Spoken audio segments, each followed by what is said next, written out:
Have you ever had that gnawing feeling that something was profoundly wrong in your relationship, but you just couldn't name it? An inexplicable void that grew with every argument, every reconciliation, every promise of change that never materialized. Thousands of women at this very moment are sitting in silence, teary-eyed, wondering if they're going crazy for doubting their own narcissistic partner. What very few know is that this doubt is precisely their most destructive strategy, making you question your own reality, your own perception, your very soul. How many times have you felt completely drained after a simple conversation with your partner and thought it was just you experiencing this? The devastating truth no one dares to say is that narcissism isn't just an irritating personality trait. It's a form of spiritual vampirism that literally saps your life force. Recent neuroscience studies show that women in relationships with narcissists exhibit brain patterns similar to those of victims of prolonged psychological torture. The most alarming part? This damage can become permanent if the cycle isn't broken. Why do we women always return to these relationships even when we know they hurt us deeply? Psychology reveals a devastating pattern. We have been conditioned, through generations, to prioritize emotional connection above our own psychic survival. From a young age, we learned that our worth is directly linked to our ability to fix broken men, to understand toxic behaviors, to forgive the unforgivable. This conditioning is so powerful that it literally reprograms our brains to seek approval from the very people who will never give it. Have you ever questioned whether you truly deserve unconditional love while seeing other women seemingly confident in their relationships? That doubt wasn't born in you. It was planted, carefully cultivated by someone who feeds on your insecurity. The narcissist doesn't seek a partner. They seek an inexhaustible source of validation, admiration, and energy. And the most disturbing part? They possess an unfailing radar for identifying precisely the women with the greatest capacity to love, with the crises, the most generous hearts, with the deepest souls. These are the sacred qualities they desire to possess, not out of admiration, but out of primal envy. What would you do if you knew that the protection of your soul is your divine right, always has been? That Jesus, far beyond patriarchal interpretations of religion, specifically warned about those who would come as wolves in sheep's clothing to steal your essence. Carl Jung, in his studies on the shadow archetype, identified what he called psychic vampires, individuals who, incapable of generating their own inner light, need to extract it from others. The narcissist isn't just a difficult partner. They are the modern manifestation of this archetypal predator. How many generations of women in your family silently carried the weight of devastating relationships without ever questioning the pattern? Look back, see your mother, your grandmother, your aunts. Observe their distant gazes, the smiles that don't reach their eyes, the excuses offered for unacceptable behaviors. You are carrying not just your pain, but an intergenerational legacy of female souls who were taught to diminish themselves to accommodate the insatiable. In the next chapter, I will reveal the hidden mechanism the narcissist uses to create such a deep dependency that many women compare breaking up to heavy drug withdrawal. And it's no coincidence. Science now confirms that the same brain circuits are activated in both situations. This isn't just a matter of a problematic relationship. It's a literal battle for the survival of your soul. And to win it, we first need to precisely understand what we're up against. What neuroscience has recently discovered about the female brain exposed to narcissism is nothing short of terrifying. When a woman is in a relationship with a narcissist, her brain consistently activates the pain and reward circuit in a distorted way. A study conducted by Stanford University in 2023 showed that women exposed to patterns of intermittent reinforcement, the famous cycle of idealization, devaluing, and discarding typical of the narcissist, experienced significant alterations in dopamine and oxytocin levels, creating a trauma bond that scientifically resembles chemical dependency. 78% of participants showed amygdala activation identical to that observed in veterans with severe post-traumatic stress disorder. How do we women react when we feel that confusing mix of hope and despair after a cycle of narcissistic love and rejection? And why has this been happening since childhood? Our female brains are biologically optimized to maintain social connections, with emotional processing areas significantly larger and more active than in men. This difference, which normally represents an evolutionary strength, becomes our vulnerability when exploited by the narcissist. From a young age, we are socialized to be the family's emotional translators, to understand, interpret, and accommodate the emotional needs of others, often at the expense of our own. The narcissist capitalizes precisely on this programming. Anna, a successful 35-year-old executive, came to my office after her third return to the same narcissistic partner. I know exactly who he is and what he does to me, but still, when he sends me a simple message saying he's changed, that he understands, that no one will ever understand me like him, it's like my whole body responds before my mind can even intervene. She confessed, tears streaming down her face.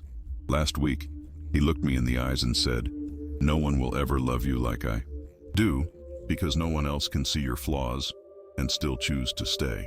And the worst part, for a moment, it sounded like the most profound definition of love I'd ever heard. Only later did I realize he was diminishing me while pretending to elevate me. Have you ever stopped to think why women keep believing the narcissist's promises of change even when it goes against all our instincts? Neuroscience has a disturbing explanation. Trauma literally creates an addiction to the tension release cycle. Every time the narcissist provokes anxiety, fear, or insecurity, followed by moments of apparent affection or validation, your brain releases a massive amount of relief chemicals. Over time, your nervous system begins to crave this toxic cycle. This is why so many women report feeling bored in healthy relationships after surviving narcissism. Their brain has been reconditioned to confuse emotional chaos with loving intensity. What would be your reaction to discovering that the theory of traumatic attachment explains why you might feel a deeper connection with someone who mistreats you than with someone who treats you well? Dr. Patrick Carnes, a pioneer in the study of trauma bonds, identified that when we experience alternating moments of danger and apparent rescue from the same person, we develop a paradoxical attachment that is extremely difficult to break. It's literally like being a Stockholm Syndrome hostage in your own relationship. Your brain begins to associate the person who causes pain as also the only source of relief for that same pain.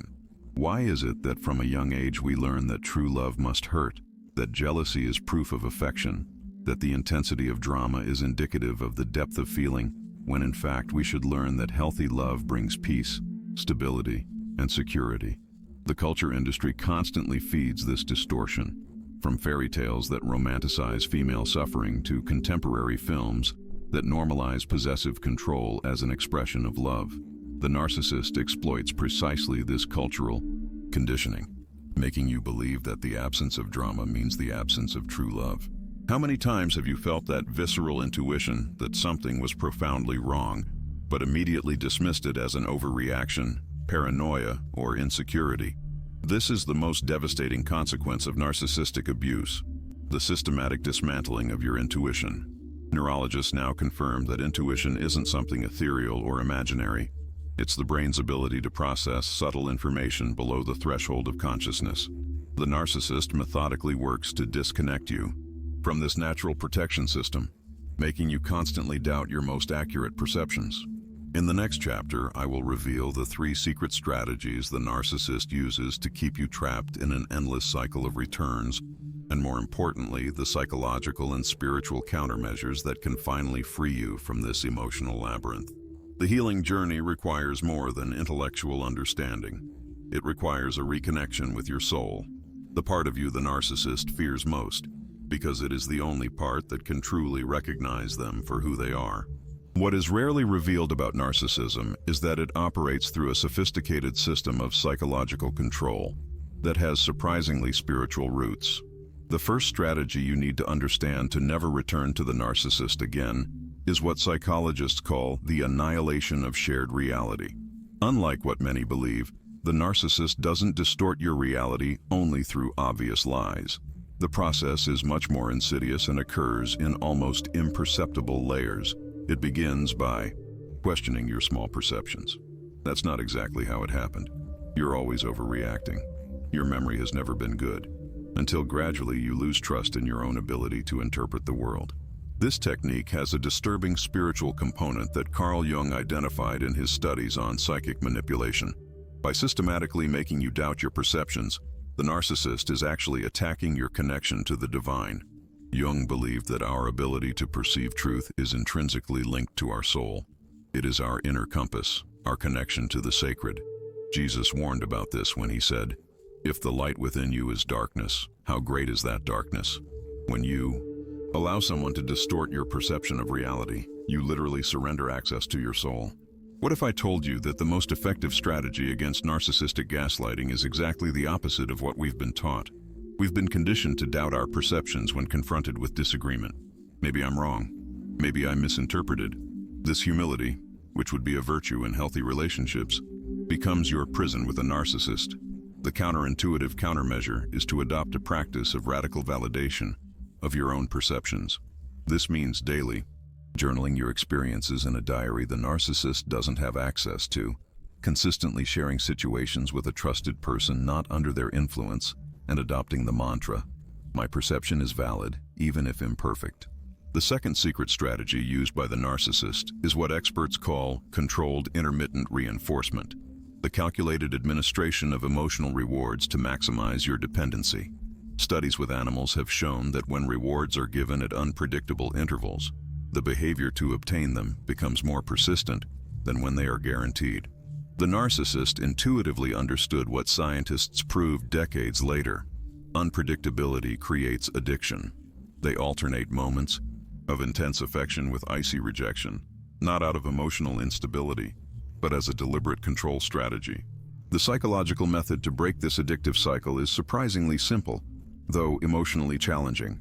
The implementation of the emotional consistency rule. This means training your brain to recognize that true love isn't characterized by intense peaks followed by deep valleys. It's a steady mountain with small natural variations, but without the devastating extremes.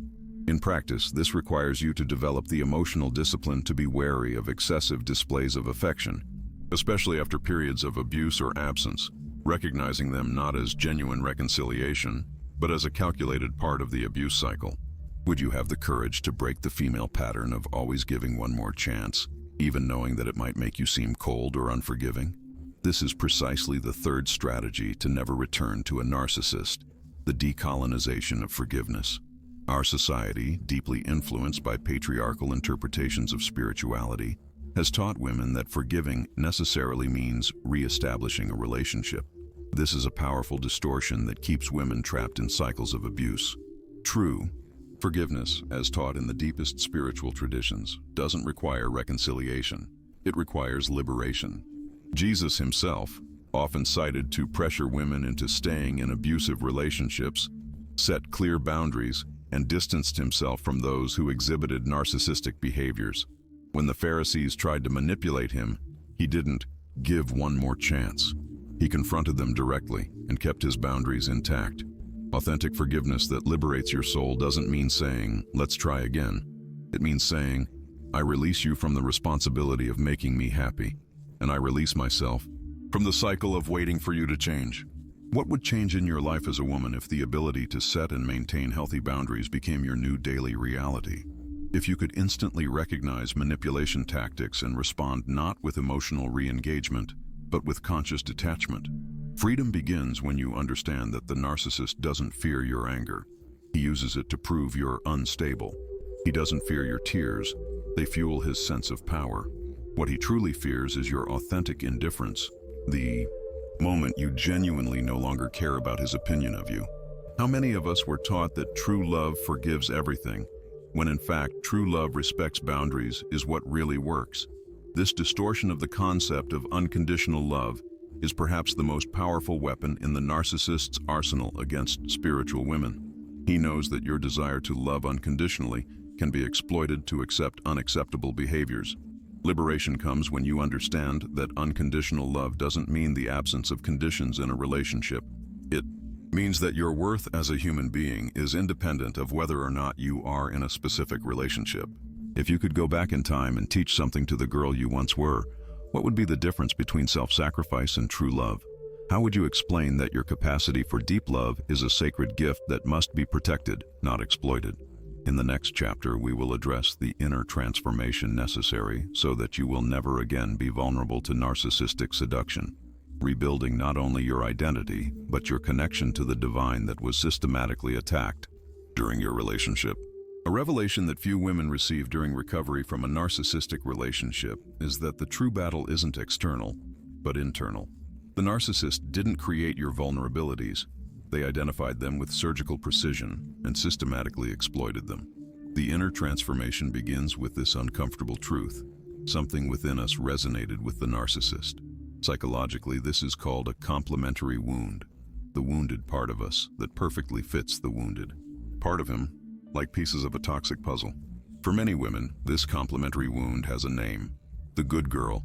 From childhood, we were conditioned to be agreeable, to prioritize harmony over authenticity, to interpret the needs of others before our own. We were taught that our kindness, our capacity to forgive, our willingness to give second, third, infinite chances is our greatest virtue. And here is the liberating truth that will completely transform your perspective. This excessive goodness isn't a virtue. It's the absence of healthy boundaries. What woman would you be if you no longer carried the weight of relational perfectionism that you learned as a child from female authority figures in your life? If you could free yourself from the belief that your worth is directly tied to your ability to fix broken men? When a woman begins to question these deeply ingrained programs, she often experiences a period of intense grief, not just for the lost relationship, but for the identity she's leaving behind. It's a process similar to the ego death that mystics of various traditions describe as necessary for spiritual rebirth. Recovery from narcissism requires nothing less than a complete recalibration of your personal value system. Jung's work on individuation offers us a path to consciously identify and integrate the shadow parts we project onto others. For women who have survived narcissism, this means confronting their own need for external validation, their tendency to confuse suffering with deep love, and their unconscious fear that, without the drama of the toxic relationship, their life might seem empty or meaningless. What would your life be like if you could experience inner peace without confusing it with boredom? If you could feel complete without the validation of someone who strategically made you feel insufficient? The emotional healing process from narcissism involves literally detoxifying your brain from the addictive patterns established during the relationship. Neuroscientists have discovered that the brain can form new neural pathways through consistent practice, a process called neuroplasticity. In practice, this means intentionally creating stable and safe emotional experiences to retrain your nervous system that safety isn't synonymous with boredom. A powerful technique to recalibrate your nervous system is what trauma-specialized therapists call titration of safety, gradual and controlled exposure to healthy relationships without the expectation of romance or intensity. This might mean developing deep friendships, participating in support groups, or working with a therapist specialized in relational trauma. The goal is to create a new pattern for your brain, consistently safe, predictable, and respectful interactions that, with time, will begin to feel not only comfortable but deeply satisfying. What version of yourself are you hiding for fear of being labeled difficult, demanding, or too complicated? This is perhaps the most important question in your healing journey. The narcissist methodically worked to suppress precisely the parts of you that most threatened his control: your keen intuition, your ability to set clear boundaries, your emotional self-sufficiency. The reconstruction of your feminine identity involves reclaiming precisely these qualities, recognizing them not as flaws to be suppressed, but as superpowers to be cultivated. How many times have you diminished yourself to accommodate a partner's fragile ego and then deeply regretted it, realizing how much of yourself you had sacrificed? Jung observed that the process of individuation, becoming who we truly are, requires facing our deepest fears. For women conditioned to prioritize connection over authenticity, the biggest fear is often, if I am completely authentic, I will be abandoned. Transformation comes when you face this fear and discover that authenticity, while it may push some away, precisely attracts those who are capable of loving the real person you are. If your daughter were growing up with the mindset you are developing now, how would her life be different? She would recognize emotional manipulation from the first signs, set boundaries with clarity and confidence, and understand that her worth doesn't depend on the ability to fix or save problematic partners. More importantly, she would know that authentic spirituality never demands self-annihilation. On the contrary, it honors the full and integrated expression of being. Jesus himself said, "I have come that they may have life and have it to the full.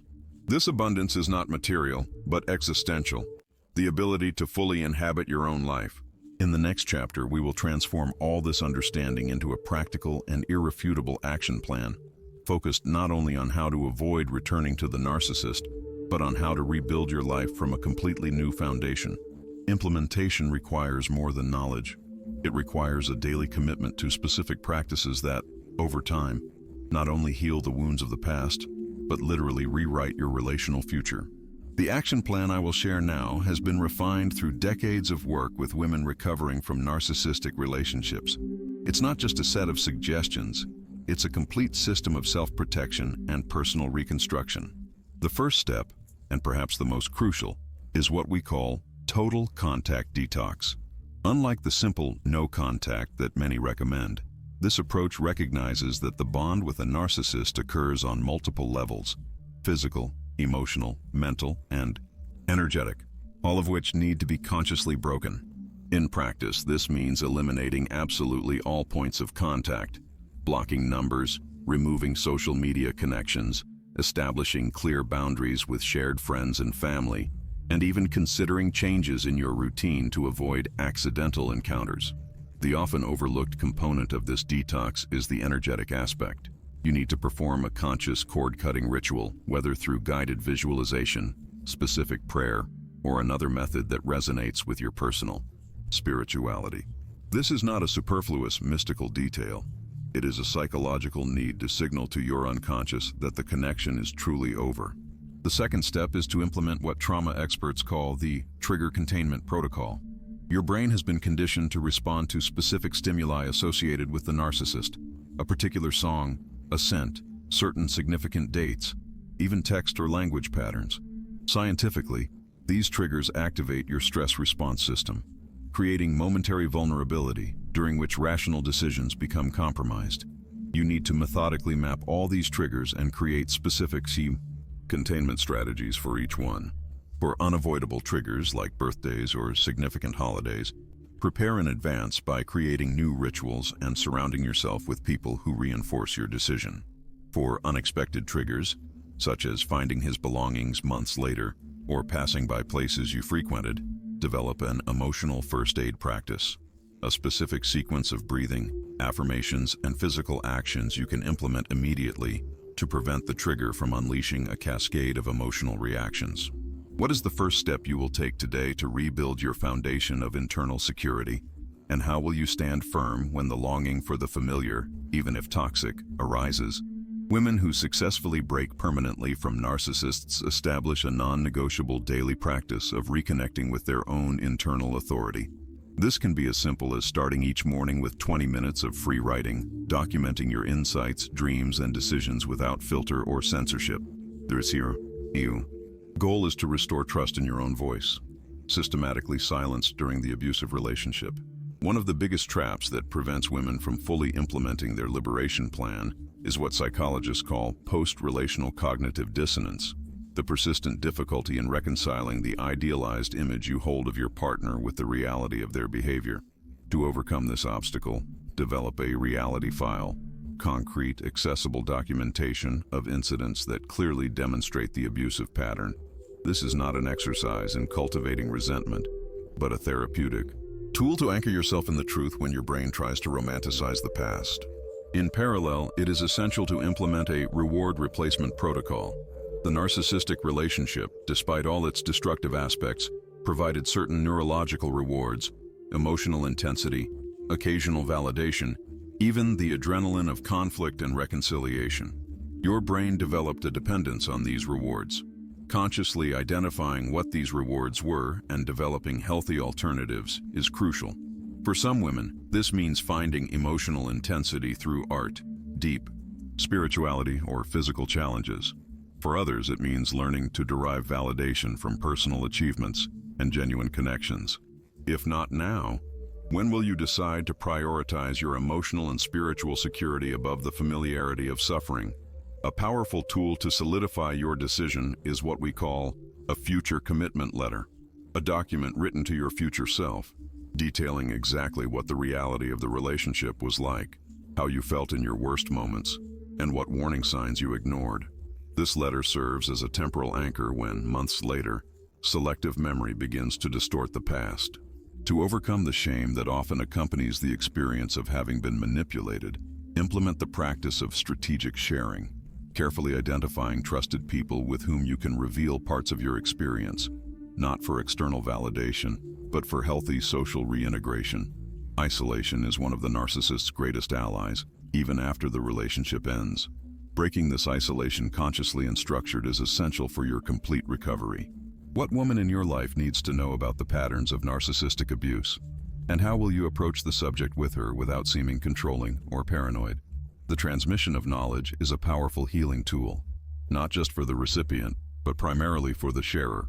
Developing the ability to articulate your experience with clarity, without dramatization or victimhood, is a significant indicator of emotional integration. Start by writing your story, identifying the specific manipulation patterns you experienced, and practice sharing it with clear and objective language. How will you explain to your daughter, niece, or younger friend that true love never requires the sacrifice of your identity or intuition? Creating a relational manifesto, a clear document establishing your non-negotiable values and boundaries in future relationships, serves both as a personal tool for clarity and as a legacy for other women in your life. This manifesto should not focus on what you don't want, narcissistic behaviors, but on what you affirmatively demand. Consistent respect, honest communication, acceptance of responsibility, the ability to offer genuine apologies. What will be your commitment to yourself starting today to never again ignore the warning signs your intuition so clearly identifies? Implementing a boundary maintenance system is essential to prevent relapses. This includes regular check-ins with a therapist or specialized support group, periodic review of your progress, and the development of what Jung called the inner observer, that part of your consciousness that can witness your emotional reactions without being completely identified with them. The effective implementation of this plan is not linear, but cyclical. You will go through periods of crystal clear clarity, followed by moments of intense doubt. This oscillation is not a sign of failure. It's a natural part of the emotional and spiritual detoxification process. What distinguishes women who permanently break free from narcissists from those who repeatedly return is not the absence of doubt, but the presence of a structured support system and consistent self-reconnection. Practices. Implementing the identity expansion protocol is often the most transformative aspect of complete recovery. During the relationship, you gradually contracted your existence to fit within the limitations imposed by the narcissist. Intentionally expanding your identity involves rediscovering abandoned interests, exploring new personal territories, and reconnecting with parts of yourself that were sacrificed. This is not just a journey of healing, but of personal rediscovery that many women describe as more significant than the relationship itself. For women with children in common with the narcissist, the challenge is significantly more complex, requiring an additional layer of implementation: the shielded co-parenting system. This involves creating strictly limited communication protocols, establishing clear boundaries between parental and personal issues, meticulously documenting all interactions, and developing specific techniques to neutralize the inevitable attempts at manipulation through the children. The goal is not to disqualify the other parent, but to create a structure that minimizes opportunities for emotional manipulation. The most revolutionary part of the plan, rarely discussed in conventional recovery circles, is what I call the transformation of suffering into purpose. Research in positive psychology consistently shows that finding meaning in traumatic experiences significantly accelerates the healing process. This doesn't mean romanticizing the abuse, but recognizing that your experience, appropriately integrated and transformed, can become a powerful source of wisdom and positive impact, whether through art, writing, informal mentorship, or simply a more conscious presence in your community.